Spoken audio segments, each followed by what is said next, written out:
The Drug Enforcement Administration has approved the reclassification of marijuana. I'm going to say that again in case you were high. The Drug Enforcement Administration has reclassified marijuana.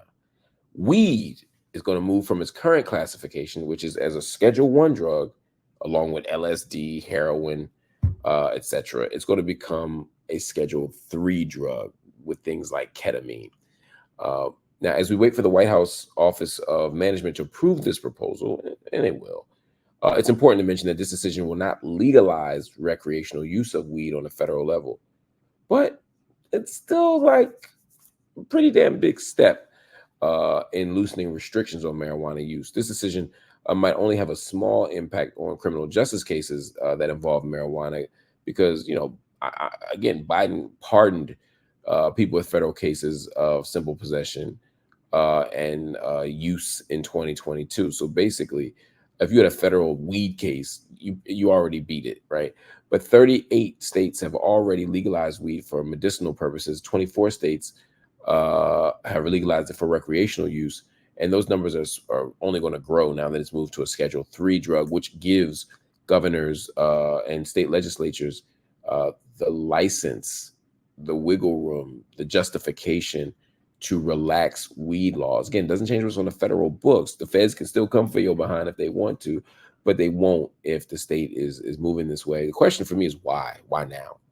I 1000% agree that we should be not making weed a Schedule 1 drug. No one in their right mind thinks that weed belongs in the same tier as LSD and heroin. Like, ain't nobody, yeah, no. I agree with that fully. But why now? The answer is simple. It's election year. And when there's an election year, particularly a presidential election year, Joe Biden is doing everything he can to steal some of them cheap votes back. See, there's some college students right now that are protesting on the campus, and they're like, F Joe Biden. There are people right now who are watching Joe Biden and his administration do nothing during a genocidal war, watching him do nothing as the economy is still denying living wage jobs to the vulnerable. They're watching him do nothing about police terrorism in our communities, right? And they're like, I can't vote for Joe. Yes, I know he's better than Trump. I know Trump is a monster, a disaster, blah, blah, blah. But I'll just sit this one out then if I got to pick because I can't vote for Biden. He's hoping that some of those young voters, some of those college campus students who might be protesting right now, they're going to go back to their dorm and want to light up that bong, and they'd like to know that they're not going to prison for it. They wasn't going to prison anyway, but it's a nice idea. Black folk like to believe that Democrats are always meaning them well and serving them well. And so, when they see things like this, they'll say, look, he cut the student loans and made weed legal. Now, again, those are gross oversimplifications of what happened, not truly accurate representations, but it will work. It gets the people going.